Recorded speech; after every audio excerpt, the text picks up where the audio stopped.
Guys, ito na. Sige, hulog. Kupi. Tabi mo muna. Ayun, anuhin nyo. Ayun. Ayun na guys, naghuhulog kami. Ayun guys. Ayun, paghuhulog. Kailangan nakaibabaw yung barcode. Ayun. Ganun. So. Ayun na.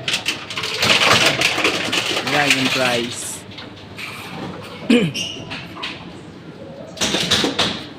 May mga pet bottle, aluminum, saka yung glass. Pwede.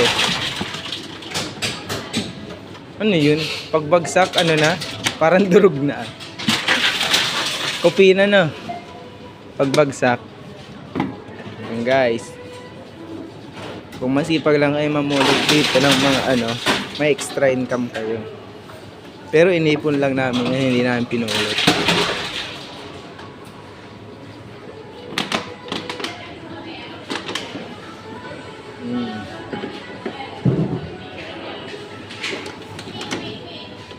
Kano na? Naka 500 na kami, 10.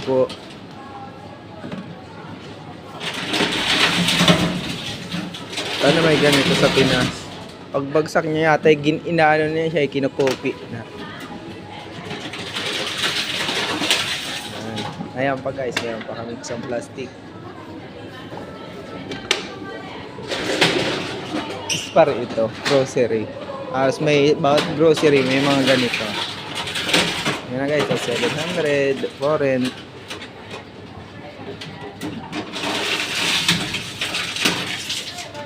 Yan, 750.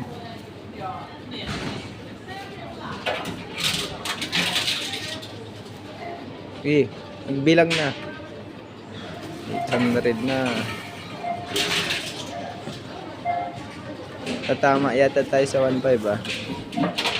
Yan, may magbibenta din dito sa likod namin. 900.